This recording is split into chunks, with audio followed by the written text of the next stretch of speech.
Hello साथियों, नमस्कार। क्या हाल चाल? बढ़िया सब। दोस्तों, आई होप आप लोग बहुत ही बेहतर तरीके से अपनी तैयारी कर रहे होंगे और आपको पता है कि बोर्ड एग्जाम में अब बहुत ज़्यादा टाइम नहीं बचा हुआ है।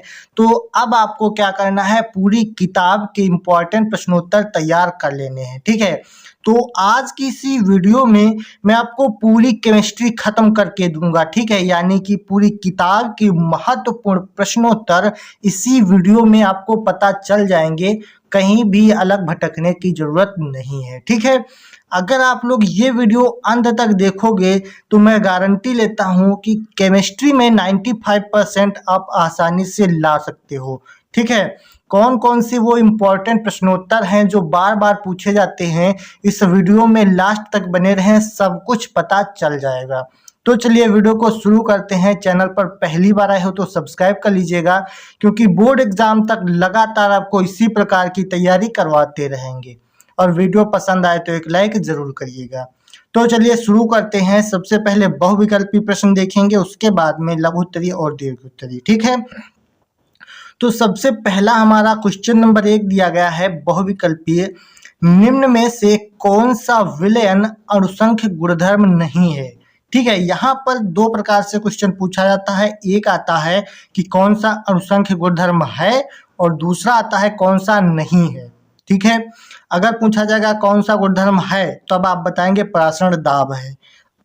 और अगर पूछा गया है नहीं है कौन सा, तो आप बताएंगे पृष्ठ तनाव। ठीक है, ऑप्शन नंबर 1 वाला सही आंसर है। तो निम्न में से कौन सा विलयन अणुसंख्य गुणधर्म नहीं है, तो आप बताएंगे पृष्ठ तनाव नहीं है। ठीक है, इतना क्लियर। आगे बढ़ते हैं। उसके बाद में अगला क्वेश्चन दिया गया है, हिमांक में अवनमन सीधा समानुपात दर्शाता है। ठीक है, हिमांक में अवनमन और क्वथनांक में उन्नयन, दो प्रकार से क्वेश्चन यहाँ पर आते हैं, दोनों आपको तैयार करने हैं। ठीक है, यहाँ पर क्वेश्चन दिया गया है हिमांक में अवनमन सीधा समानुपात दर्शाता है। तो हिमांक में अवनमन जो है विलयन की मोललता से सीधा समानुपात दर्शाता है। तो ऑप्शन नंबर 2 इसमें भी राइट आंसर हो जाएगा। ठीक है, तो आपने समझा क्या कि हिमांक में अवनमन सीधा समानुपात किससे दर्शाएगा, तो विलयन की मोललता से। ठीक है, क्लियर है। उसके बाद में नेक्स्ट क्वेश्चन, अगला क्वेश्चन दिया गया है, बहुत ज़्यादा इम्पोर्टेंट है कि निम्न में से किस 0.1 मोल जलीय विलयन का हिमांक न्यूनतम होगा? किस, क्या कहा गया है कि किस जलीय विलयन यानी 0.1 मोल जलीय विलयन का हिमांक न्यूनतम होगा? तो यहाँ पर 4 ऑप्शन आपको मिलते हैं। तो इसमें से जो पोटेशियम सल्फेट है, ठीक है, यहाँ इसका हिमांक जो है वो न्यूनतम होता है। ये आपको याद करने वाली चीजें हैं, तो इसमें मैं आपको क्या ही समझाऊं, तो याद तो करना ही पड़ेगा, है ना। तो यहाँ तक आपने समझ लिया है कि किस 0.1 मोल जलीय विलयन का हिमांक न्यूनतम होगा, तो आप समझ जाएंगे कि पोटेशियम सल्फेट का होगा। ठीक है, उसके बाद में नेक्स्ट क्वेश्चन बहुत ज़्यादा इम्पोर्टेंट है। क्वेश्चन दिया गया है, धातु जो हाइड्रोक्लोरिक अम्ल से H2 विस्थापित नहीं करती है। दोस्तों, ये क्वेश्चन जो है बार बार बोर्ड एग्जाम में आता है। ठीक है, इसको आप लोग बिल्कुल भी स्किप मत कीजिएगा। क्वेश्चन है कि धातु कौन सी है जो हाइड्रोक्लोरिक अम्ल यानी HCl से H2 स्थापित नहीं करती है? तो जो कॉपर होती है Cu, ये हाइड्रोक्लोरिक अम्ल से H2 स्थापित नहीं करती है। ठीक है, बाकी अगर Zn देगा, Pd देगा, Al देगा, तो ये सारी कर सकती हैं। ये आपको याद रखना है। ठीक है, दोनों प्रकार से क्वेश्चन पूछा जा सकता है। जैसे कहेगा कौन सी धातु विस्थापित कर सकती है, तब आपको Zn मिलेगा, Pd मिलेगा, Al मिलेगा। तो इनमें से कोई भी मिल जाए तो कहना हाँ कर सकती है। अगर पूछा गया नहीं कर सकती, तो यहाँ पर Cu नहीं कर सकती। क्लियर है, किसी प्रकार की कोई दिक्कत नहीं होनी चाहिए। ठीक है, बिल्कुल बारीक से बारीक चीज़ों को आपको समझना है, तभी 95% आ पाएंगे। ठीक है, तो अगर आपने अभी तक वीडियो को लाइक नहीं किया है तो ये बहुत गलत बात है। वीडियो को लाइक करो यार, बहुत ज़्यादा मेहनत करके आपके लिए वीडियो बनाते हैं। ठीक है, अगला क्वेश्चन है बहुत ज़्यादा इम्पोर्टेंट, प्रथम कोट की अभिक्रिया के लिए यानी कि प्रथम कोट की अभिक्रिया के वेग स्थिरांक का मात्रक है। यहाँ पर शून्य कोट की अभिक्रिया का मात्रक होता है और यहाँ पर प्रथम कोट की, दो प्रकार की अभिक्रियाएं होती हैं। तो प्रथम कोट की अभिक्रिया के वेग स्थिरांक का मात्रक होता है सेकंड इनवर्स। ठीक है। और अगर शून्य कोट की अभिक्रिया का मात्रक पूछा जाएगा तो mole litre inverse second inverse उसका ये होता है। ठीक है, तो यहाँ पर प्रथम कोट की अभिक्रिया पूछी गई है तो यहाँ पर हो जाएगा सेकेंड इनवर्स। ठीक है, क्लियर। आगे बढ़ते हैं। नेक्स्ट क्वेश्चन बहुत ज़्यादा इम्पॉर्टेंट है, इस पर आप लोग इम्पॉर्टेंट तो लगा ही लीजिए क्योंकि ये क्वेश्चन हर बार मिलता है, तो इसको आपको बिल्कुल भी स्किप नहीं करना है। क्वेश्चन दिया गया है निम्न में से विस्फोटक यौगिक है। कौन सा विस्फोटक यौगिक है? Mg2Cl2, PCl3 या फिर NCl3 और SbCl3। तो यहाँ पर निम्न में से जो विस्फोटक यौगिक होता है वो NCl3 होता है। ऑप्शन नंबर से थर्ड वाला सही आंसर हो जाएगा। ठीक है, तो यहाँ तक हमने बहुत सारे बहुविकल्पी प्रश्न तैयार कर लिए हैं। अगर आप लोगों को कोई भी दिक्कत है, कोई भी नहीं समझ में आया है तो नीचे कमेंट कर सकते हैं, हम आपका ज़रूर रिप्लाई करेंगे। ठीक है, उसके बाद में बात करेंगे 3 सबसे महत्वपूर्ण नियम की, यानी कि जैसे कि कोलराउस का नियम होता है, फैराडे के नियम होते हैं, वेग स्थिरांक का नियम होता है। इस प्रकार से नियम से क्वेश्चन बहुत ज़्यादा पूछे जाते हैं। तो हमारा सबसे पहला क्वेश्चन है नियम पर कि कोलराउस नियम पर संक्षिप्त टिप्पणी लिखिए। ठीक है, कोलराउस नियम 5 नंबर में पूछा जाता है, तो इसको ध्यान से आपको तैयार करना है, मोस्ट इम्पॉर्टेंट होता है। तो कोलराउस नियम पर संक्षिप्त टिप्पणी कैसे लिखेंगे? तो इसमें हम लिखते हैं कि इस नियम के अनुसार किसी विद्युत अपघट्ट की मोलर चालकता अनंत तनुता पर उसके धनायनों तथा ऋणायनों की मोलर चालकताओं के योग के बराबर होती है। कोलराउस का नियम बहुत ज़्यादा आसान है, सब लोग समझ गए होंगे। इसमें कहने का तात्पर्य ये होता है कि इस नियम के अनुसार किसी विद्युत अपघट्ट की मोलर चालकता अनंत तनुता पर उसके धनायनों तथा ऋणायनों की मोलर चालकताओं के योग के बराबर होती है। जैसे यहाँ पर सूत्र से समझिए, जैसे दिया गया है लैम्डा m इनफाइनाइट, ठीक है, plus positive lambda naught infinite plus negative lambda naught infinite. मतलब क्या हुआ, अगर यहाँ पर हम NaCl लेते हैं तो NaCl बराबर क्या हो जाएगा, Na प्लस में और प्लस Cl माइनस में, यही तो टूटता है। NaCl बराबर Na plus plus Cl minus, इस प्रकार से टूटता है। तो यही यहाँ पे कहा गया है कि एक प्लस का होगा, एक माइनस का होगा और इन दोनों के योग के बराबर होता है। क्लियर, दोनों का योग मतलब जोड़। समझ में आ गया? किसी को कोई दिक्कत, कोई परेशानी नहीं होनी चाहिए। अगर कोई भी परेशानी है तो नीचे कमेंट कर सकते हैं, उसका ज़रूर रिप्लाई दिया जाएगा। ठीक है, और चैनल को ज़रूर सब्सक्राइब कर लीजिए क्योंकि इसी प्रकार की तैयारी लगातार आपको हम बोर्ड एग्जाम तक करवाते रहेंगे। ठीक है, तो उसके बाद में नियम पर एक और बहुत ज़्यादा इम्पोर्टेंट क्वेश्चन है, फैराडे के विद्युत अपघटन संबंधी नियम। ठीक है, बहुत ज़्यादा पूछे जाते हैं फैराडे के विद्युत अपघटन संबंधी नियम। तो ये 5 नंबर वाला क्वेश्चन है, इसको ध्यान से समझिएगा। और यहाँ पर आपको बता दें, तो यहाँ पर फैराडे ने जो नियम दिए वो 2 नियम दिए थे। ठीक है, एक प्रथम नियम, एक द्वितीय नियम। तो दोनों नियमों को बारी बारी से समझेंगे। पहले समझते हैं प्रथम नियम। तो प्रथम नियम में हम लिखते हैं कि विद्युत अपघटन की प्रक्रिया में किसी इलेक्ट्रोड पर मुक्त हुए पदार्थ का द्रव्यमान उस प्रक्रिया में प्रवाहित आवेश की मात्रा के अनुक्रमानुपाती होता है।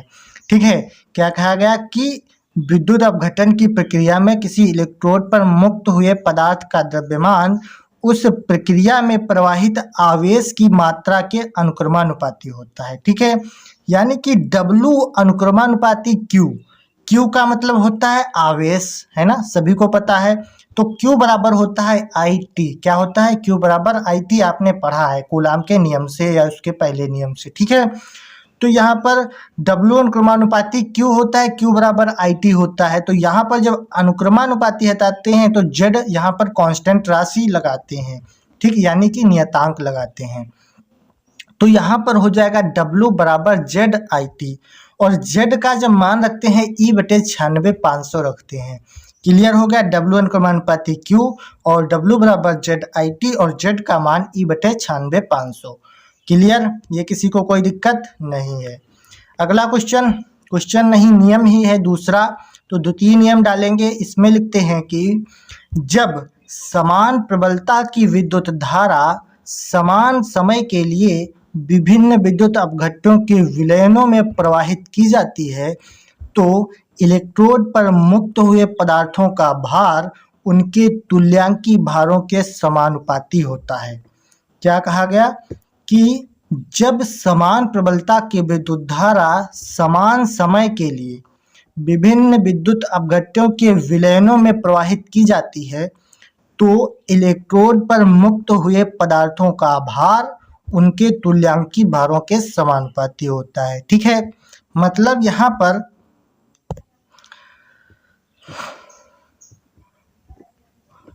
पर कहने का तात्पर्य है W1/W2 बराबर E1/E2 होता है। क्या कहा गया कि जब समान प्रबलता की विद्युत धारा समान समय के लिए विभिन्न विद्युत अपघट्टों के विलयनों में प्रवाहित की जाती है तो इलेक्ट्रोड पर मुक्त हुए पदार्थों का भार उनके तुल्यांकी भारों के बराबर होता है, यानी W1/W2 बराबर E1/E2। इस प्रकार से इसमें लिखा जाता है। क्लियर? किसी को कोई दिक्कत? आगे बढ़ते हैं।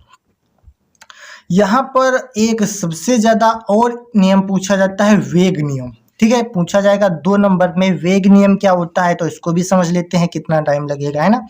तो वेग नियम अगर आपसे पूछा जाएगा तो इसमें हमको लिखना है कि ऐसा नियम या वह गणितीय व्यंजक जो अभिकारकों की मोलर सांद्रता पर अभिक्रिया की दर की प्रायोगिक निर्भरता को दर्शाता है, वेग नियम कहलाता है। क्या समझे आप लोग? इसमें कहा गया कि ऐसा नियम या वह गणितीय व्यंजक जो अभिकारकों की मोलर सांद्रता पर अभिक्रिया की दर की प्रायोगिक निर्भरता को दर्शाता है, वेग नियम कहलाता है। तो यहाँ तक हमने नियम की बात कर ली। बहुत सारे इम्पोर्टेंट नियम पूछे जाते हैं तो इनको भी आप लोग तैयार कर लीजिएगा। अब बात करते हैं अपने सबसे ज़्यादा लघु उत्तरी और दीर्घ उत्तरी इम्पोर्टेंट प्रश्नों की। ठीक है, तो यहाँ पर हमारा पहला क्वेश्चन दिया गया है, संक्रमण तत्वों में रंगीन यौगिक बनाने की प्रवृत्ति होती है क्यों? इस प्रकार से क्वेश्चन पूछे जाते हैं। जैसे कहा गया कि संक्रमण तत्वों में रंगीन यौगिक बनाने की प्रवृत्ति होती है, लेकिन क्यों होती है ये आपको बताना है। तो यहाँ पर इसमें दिया गया है, उत्तर में लिखेंगे संक्रमण तत्वों में आयनों का रंग अपूर्ण डी कक्षकों की उपस्थिति के कारण होता है। प्रेक्षित रंग अवशोषित प्रकाश से निर्धारित होता है। क्या कहा गया? इसमें कहा गया है कि संक्रमण तत्वों में आयनों का रंग अपूर्ण डी कक्षकों की उपस्थिति के कारण होता है और प्रेक्षित रंग अवशोषित प्रकाश से निर्धारित होता है। ठीक है, क्लियर हो गया? ये एक आपका क्वेश्चन हो गया। उसके बाद में अगला क्वेश्चन, ये भी काफी ज्यादा पूछा जाता है। क्वेश्चन है, संक्रमण तत्वों में अनुचुंबकीय तथा प्रतिचुंबकीय लक्षण की एक उदाहरण द्वारा व्याख्या कीजिए। काफी ज्यादा इम्पोर्टेंट है और बार बार ये क्वेश्चन आता है। इसको जरा सा भी स्किप नहीं करिएगा, ध्यान से लास्ट तक जरूर देखिएगा। ठीक है, तो इसमें हम लिखते हैं कि अनुचुंबकीय तथा प्रतिचुंबकीय, जैसे यहाँ पर लिखेंगे संक्रमण तत्व और आयन अयुग्मित इलेक्ट्रॉनों की उपस्थिति के कारण अनुचुंबकीय गुण प्रदर्शित करते हैं। मतलब यहाँ पर कह रहा था कि संक्रमण तत्वों के अनुचुंबकीय तथा प्रतिचुंबकीय लक्षण की एक एक उदाहरण द्वारा व्याख्या करना है। ठीक है, तो सबसे पहले हम लिखते हैं कि संक्रमण तत्व और आयन अयुग्मित इलेक्ट्रॉनों की उपस्थिति के कारण अनुचुंबकीय गुण परिलक्षित करते हैं तथा युग्मित इलेक्ट्रॉनों के कारण संक्रमण तत्व प्रतिचुंबकीय गुण परिलक्षित करते हैं। कितना आसान है, बस आपको देखने में कठिन लग रहा है। कहने का तात्पर्य है अयुग्मित इलेक्ट्रॉनों की उपस्थिति के कारण अनुचुंबकीय गुण और तथा युग्मित इलेक्ट्रॉनों की उपस्थिति के कारण क्या होता है, संक्रमण तत्व प्रतिचुंबकीय गुण प्रदर्शित करते हैं। ठीक है, समझ में आ गया? तो यहाँ पर इसका एक उदाहरण लिख लेते हैं, Cu+ बराबर Ar3D10 ये होता है प्रतिचुंबकीय लक्षण और Fe3+ बराबर 3D5 ये होता है अनुचुंबकीय लक्षण। ठीक है, यानी कि यहाँ पर युग्मित यानी जोड़े में इलेक्ट्रॉन है 10 है और यहाँ पे 5 है, यहाँ पे अयुग्मित है, यहाँ पे युग्मित है। तो यहीं से समझ में आ गया होगा आपको, ठीक है। उसके बाद एक जो है बहुत ज़्यादा क्वेश्चन पूछा जाता है लॉन्ग में, ठीक है, इसके आपको 3 नंबर मिलेंगे। क्वेश्चन दिया गया है कि समन्वय संख्या को एक उदाहरण द्वारा स्पष्ट कीजिए। क्या कहा गया कि समन्वय संख्या को एक उदाहरण द्वारा स्पष्ट कीजिए, ठीक है। तो समन्वय संख्या क्या होती है, इसमें हम लिखते हैं, ध्यान से समझिएगा, मोस्ट इम्पॉर्टेंट है यहाँ पर कहा गया समन्वय संख्या या फिर इसको उपसा संयोजन संख्या भी बोलते हैं, ठीक है। दोनों में से कोई भी आएगा तो आपको यही लिखना है।